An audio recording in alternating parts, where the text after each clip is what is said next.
Welcome to the deep dive. Today we're jumping right into the world of BPC-157 and TB-500. Yeah, two peptides getting a lot of buzz lately. Right, especially for tissue repair and regeneration. Yeah. We've got some solid research here focusing on the nitty-gritty, the molecular mechanisms. How they actually work at that level. Exactly. And our mission today is really to unpack all of that, give everyone listening a clear picture without getting lost in the jargon. Sort of a shortcut to getting up to speed on these complex molecules. You got it. We're aiming to pull out the key insights on how they help heal things like tendons, the gut, even the nervous system. And importantly, how they differ but might also, work together. Okay, let's kick things off with tendon healing. The research really seems to highlight BPC-157 having a very targeted effect on tendons. That's a great way to put it. It's quite specific. BPC-157 seems to directly encourage fibroblasts to multiply. Fibroblasts, those are the main cells building the tendon tissue. Exactly. And it doesn't just tell them to multiply. It encourages them to produce more collagen type I and type 3. The really important structural stuff for tendons. Precisely. The stuff that gives tendons their strength. And there's more. It also ramps up things like TGF-beta and FGF. Transforming growth factor beta and fibroblast growth factor. Okay. Yeah, think of those as signaling molecules, like little messengers telling the cells how to organize the repair job properly. It's quite sophisticated. So it's mimicking the body's own, high-quality repair process. In a way, yes. Yeah. It seems to guide a more organized and effective regeneration. I remember reading something about cleanup crews. It's not just building new stuff. Right. That's where matrix metalloproteinases MMP2 and MMP9 come in. BPC-157 influences these enzymes. Okay. Their job is basically to break down and clear out the damaged extracellular matrix, the scaffolding around the cells that's been messed up by the injury. So you need to clear the debris before you can rebuild effectively. Exactly. You need a clean site. So if someone's really focused on, efficient, precise tendon repair, BPC-157 looks like it's hitting those key points directly. Okay, that makes sense. Now, shifting gears to TB-500. Its approach seems different for tendons, less about the building blocks directly. That's right. TB-500's strength seems to lie more in mobilization. It's really good at stimulating something called actin polymerization. Actin. That's inside the cells, helping them move. Yeah, it's a key part of the cell's internal skeleton and machinery for movement. By promoting actin polymerization, TB-500 essentially helps cells get moving, helps them migrate to the injury site. So it's recruiting the workforce. Kind of. And specifically, it helps mobilize myofibroblasts. These are really interesting cells, sort of a hybrid between a fibroblast and a muscle cell. Okay, why are they important? They generate contractile force, which is vital for pulling the wound edges together and helping the tendon regain its functional strength during that healing phase. Got it. So if BPC-157 is maybe the architect supplying materials and plans, TB-500 is more like the logistics manager getting the workers and equipment to the site. That's a pretty good analogy, actually. And another big thing TB-500 does is enhance angiogenesis. New blood vessel growth. Exactly. And that's super important for tendons because naturally they don't have a great blood supply. Right. That's often why they heal so slowly. Precisely. Better blood flow means more oxygen, more nutrients reaching the damaged area, absolutely critical for healing. So you can really see how they're tackling the problem from different angles. Definitely different mechanisms, but you can also see how they might complement each other really well in tendon repair. Okay, let's move on to the gut. This seems like BPC-157's home turf, given its origins. Absolutely. It's derived from a protein found naturally in gastric juice, so it makes sense it would be particularly good at gut healing.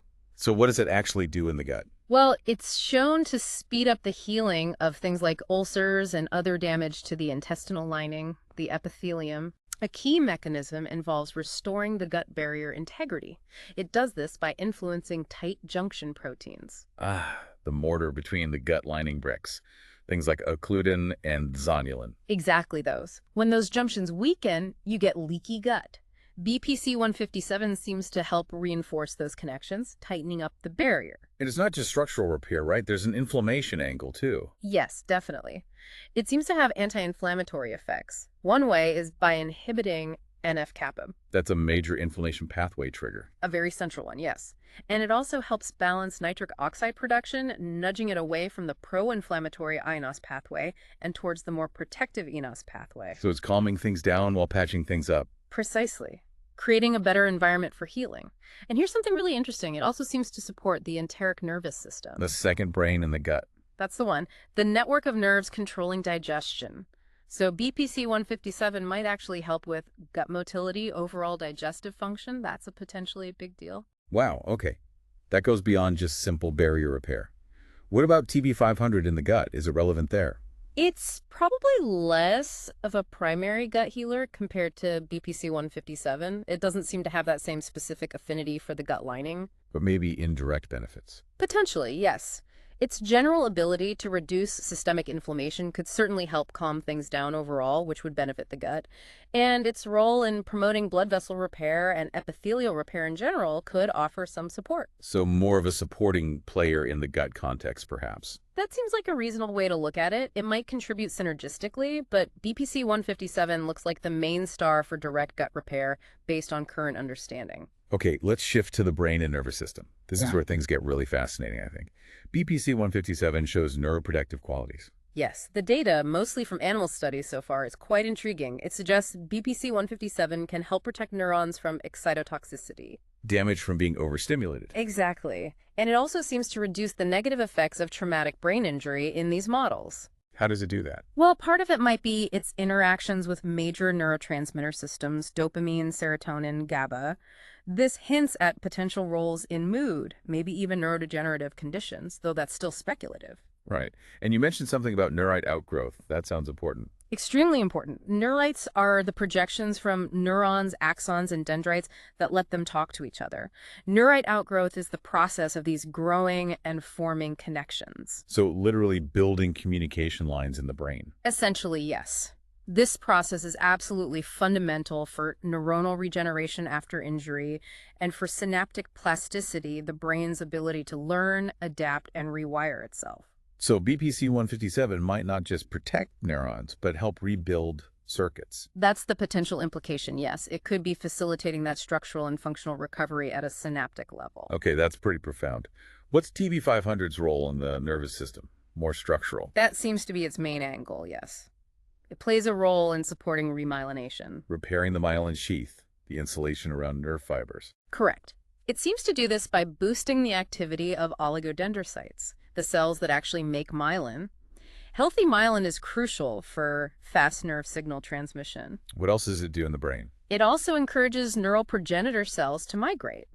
These are stem-like cells that can turn into different types of brain cells where needed. So providing raw materials for repair. In a sense. And it also helps reduce neuroinflammation by lowering levels of certain pro-inflammatory cytokines like IL-1 beta and TNF-alpha within the brain tissue itself. Which could be really valuable after something like a stroke or spinal cord injury. Exactly. In situations where you have significant inflammation and damage to the structure of the nervous system, TB-500's properties could be quite beneficial for recovery. Okay, so let me try and summarize this.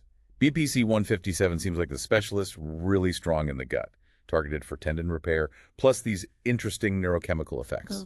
That sounds right. And TB-500 is maybe more the generalist facilitator. Good at cell migration, boosting blood flow, providing structural support, helpful across different tissues, including the nervous system structure. I think that captures the essence of their different strengths quite well. BPC seems more targeted, TB-500 more about general mobilization and structural processes. Which leads to the obvious question of using them together. Exactly. The potential for synergy is really the exciting part here. Because their mechanisms are different but seem complementary, combining them might offer a much more powerful regenerative strategy. Tailoring the approach based on the specific injury or need. Precisely. It really points towards a future of more personalized regenerative medicine, potentially using peptide combinations. It's just amazing to think about healing not just as, getting better, but as this incredibly complex dance of molecules and cells. It really is. An orchestrated response at the deepest levels. Understanding molecules like BPC-157 and TB-500 gives us a window into that complexity. And a deeper appreciation for how the body actually repairs itself. Definitely. Well, this has been a fantastic deep dive. I think the key takeaway is clear. BPC-157 and TB-500, they're both really promising peptides, but they work differently. Distinct mechanisms, but potentially really complementary ones for healing. Right. And thinking about all these different actions, tendon, gut, brain, inflammation, blood flow, It makes you wonder, doesn't it? What else might these peptides be influencing? Yeah, what other biological processes could they be involved in that we maybe haven't even looked at closely yet? Exactly. And what doors could future research open? Could we find even more surprising ways to use them for healing and maybe even enhancing function? A great thought to ponder. It really opens up possibilities about intervening at this molecular level for health.